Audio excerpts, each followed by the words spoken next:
ఏ గుళ్ళోనైనా మూల విగ్రహాలు ఉంటాయి. ఆ తర్వాత అవి బయటికి రావు కాబట్టి వాటిని రిప్రజెంట్ చేస్తూ ఊరేగింపుల్లో పాల్గొని హారతులు అవి అందుకోవడానికి ఉత్సవ విగ్రహాలు కూడా ఉంటాయి. ఈ ఆర్ఆర్ఆర్ సినిమాకి భారతదేశం తరపున ఆస్కార్ అవార్డు అనే ప్రతిష్టాత్మకమైన పురస్కారం రావడం వెనక ప్రధానమైన కృషి చేసిన వాళ్ళు మూల విగ్రహాలు లాంటి వాళ్ళు రాజమౌళి, ప్రేమ్ రక్షిత్. సో వారి తరపున వాళ్ళు బయటకు రారు కాబట్టి వారి తరపున ఈ పురస్కారాలు కానీ సన్మానాలు కానీ అభినందనలు అందుకోవడానికి ఉత్సవ విగ్రహాల్లాగా నేను చంద్రబోస్ ఉన్నాం ఇక్కడ.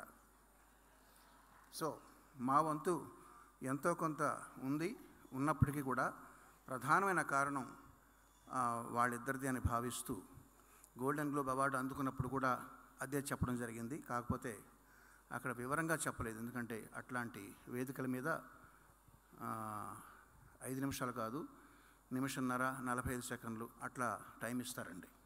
సో మన మనసులో ఉన్న భావాలని పూర్తిగా చెప్పే అవకాశం అక్కడ దొరకదు. ఇక్కడ అంతా మనవాళ్లే, అంతా మన కుటుంబ సభ్యులే కాబట్టి ఇక్కడ చెప్పడం జరుగుతుంది. ఈ సందర్భంగా చలనచిత్ర పరిశ్రమ అంతా ఒక చోట చేరినందుకు నాకు చాలా సంతోషంగా ఉందండి. ఈరోజు ఈ సందర్భం కావచ్చు, రేపొద్దున వ్యక్తులు మారుతూ ఉంటారు, సందర్భాలు మారుతూ ఉంటాయి. ఇట్లా అందరూ కూడా అన్ని క్రాఫ్ట్ వాళ్ళు ఒక చోట చేరి ఏదో ఒక వంకన కలుస్తూ ఉండడం అనేది చాలా ఆరోగ్యకరమైన పరిస్థితిగా భావిస్తూ అది పదే పదే జరగాలని కోరుకుంటున్నాను. సందర్భం ఏదైనా కావచ్చు, మనుషులు మారచ్చు. ఈరోజు కీరవాణి చంద్రబోస్ కావచ్చు, రేపు ఎవళ్ళో కావచ్చు. కానీ ఇట్లా అందరూ కలుస్తూ ఉండడం, ఒక చోట చేరి ఇట్లాగ పండుగ చేసుకోవడం వాతావరణాన్ని పదే పదే మళ్ళీ కల్పించాలని మిమ్మల్ని అందరినీ అభ్యర్థిస్తూ చాలా సంతోషంగా ఉందండి. చంద్రబోస్ గారు,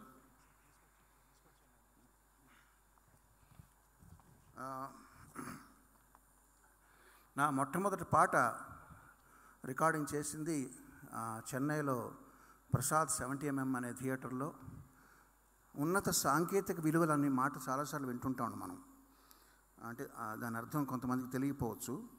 ఉన్నత సాంకేతిక విలువల్ని అంటే టెక్నాలజికల్గా హై స్టాండర్డ్స్ మెయింటైన్ చేసే పరిస్థితిని ఎప్పటికప్పుడు వారు తన పాలసీగా పెట్టుకొని రమేష్ ప్రసాద్ గారు కట్టిన ఆ థియేటర్లో అడుగు పెడితేనే చాలా అద్భుతమైన అనుభూతి అండి.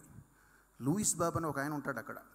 ఆయన 24 గంటలు దాన్ని తడిగుడ్డతో తుడిపిస్తూనే ఉంటాడు అక్కడ.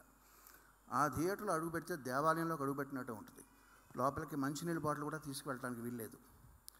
అటువంటి థియేటర్లో ఫస్ట్ సాంగ్ రికార్డ్ చేయడం అనేది నాకు కృష్ణరాజు గారు, సూర్యనారాయణ రాజు గారు ఇచ్చిన అద్భుతమైన అవకాశం. కొత్త మ్యూజిక్ డైరెక్టరే కదా, ఎక్కడో చోట ఒక సందులో థియేటర్లో చేసేవయ్యా అనకుండా అటువంటి ప్రతిష్టాత్మకమైన థియేటర్లో మొదటి రికార్డింగ్ చేయించిన వారికి నా కృతజ్ఞతలు.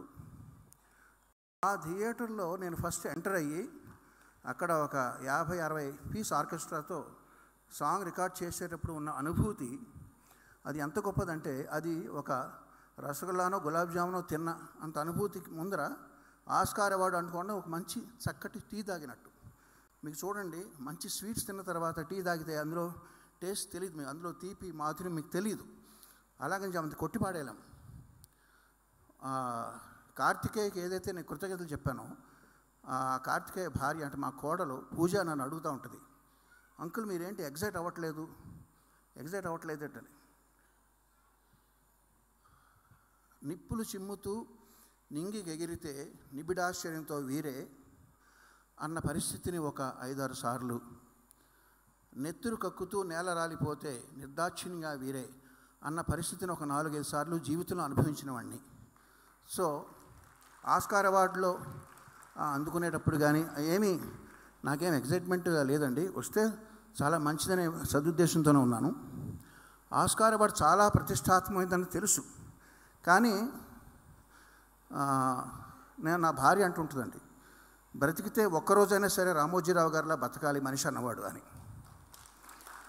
సో అటువంటి రామోజీరావుని కలవడానికి వెళ్ళినప్పుడు మీరు ఆస్కార్ తీసుకురండి ఇంటికి అని ఆయన అంటే నేను ఆశ్చర్యపోయాను. రామోజీరావు గారు ఆస్కార్కి ఇంత వాల్యూ ఇస్తున్నారా? అంటే డెఫినెట్గా దాంట్లో వాల్యూ ఉందన్నమాట, అది ఎలాగైనా తీసుకురావాలి అనే ఒక టెన్షన్ బయలుదేరిందండి. చంద్రబోస్ గారు చెప్పినట్టు లాస్ట్ 45 సెకండ్స్లో, లాస్ట్ 1 మినిట్లో అది అనౌన్స్ చేసే ముందర ఎవరి కోసం కాకపోయినా ఆయన కోసం నేను ఇది నాకు రావాలి అని ఒక ఫింగర్స్ క్రాస్ అంటారు చూడండి, అట్లా నేను ఆ స్టేట్లో ఉన్నాను. అది వచ్చిన తర్వాత ఇక మామూలేనండి. ఇంకా ఒకసారి ఎవరెస్ట్ శిఖరం ఎక్కిన తర్వాత ఇక ఎటువంటి పరిస్థితిలో ఆ పరిస్థితిలో ఉన్నాను. ఎగ్జైట్మెంట్ 5 నిమిషాల ఎగ్జైట్మెంట్ మెయింటైన్ అయింది. ఆ విషయాన్ని మీతో ఇప్పుడు పంచుకుంటుండగా మళ్ళీ అదే ఎగ్జైట్మెంట్ వస్తూ ఉంది. సో ఈ అవార్డు రావడం వెనక కృషి చేసిన రాజమౌళికి, ప్రేమ్ రక్షిత్కి, అద్భుతంగా దాన్ని ప్రాక్టీస్ చేసి కష్టపడి చేసిన ఇద్దరు హీరోలకి, వాళ్లే కాదు అక్కడ ఉక్రెయిన్లో డ్యాన్స్ చేసిన అందరికీ డ్యాన్సర్లు వాళ్ళందరూ కూడా చాలా అద్భుతంగా చేశారు. ఎంతోమంది అలా చేయబట్టి అది వైరల్ అయింది. అది వైరల్ అవడం వెనకాల ఆ పాట సక్సెస్ ఉన్నప్పటికీ కూడా ఈ సినిమాని కనీసం ఒక 100-200 స్క్రీనింగ్లు చేసి ఆస్కార్ ఓటర్స్ అందరికీ 10,000 మంది ఓటర్స్లో చాలామంది ఓటర్స్కి చూపించడం జరిగింది. వాళ్ళకి సినిమా నచ్చింది కాబట్టే పాట నచ్చింది, ఆ పాట నచ్చి పాటకి అవార్డు వచ్చింది. సో దీని వెనకాల పై మెట్టే చూస్తున్నాం కానీ కింద మెట్లు చాలా ఉంటాయి. ఆ ప్రతి మెట్టుకి కృతజ్ఞతాభావంతో అందరూ కలిస్తేనే ఈ పని జరిగిందని భావిస్తూ ఈ సమిష్టి కృషికి లభించిన విజయాన్ని మీరు సమిష్టిగా మెచ్చుకుంటూ ఇక్కడ కార్యక్రమం ఏర్పాటు చేయడానికి చాలా సంతోషిస్తూ ఎందరో మహానుభావులు అందరికీ వందనాలు. Thank you sir, thank you so much. మరొకసారి శీతోష్ణ సమదుఃఖేషు సమస్సంగ వివర్జిత అన్నట్టు ఎంత గొప్పగా చెప్పారండి. దీన్ని ఎలా తీసుకోవాలో అలా తీసుకున్నాను. శిరస్సు వంచి పాదాభినందనలు తెలియజేస్తూ వేదిక మధ్యలోకి రావాల్సిందిగా ఆహ్వానిస్తున్నాను సార్. చంద్రబోస్ గారిని, కీరవాణి గారిని వేదిక మధ్యలోకి రావాల్సిందిగా ఆహ్వానిస్తూ తెలంగాణ రాష్ట్ర ప్రభుత్వం నుంచి ఈరోజు ఆర్ఆర్ఆర్ టీంకి సత్కారం చేయబోతున్నారు. ముందుగా దర్శకులు శ్రీ రాజమౌళి గారిని వేదిక మీదకి రావాల్సిందిగా ఆహ్వానిస్తున్నాను.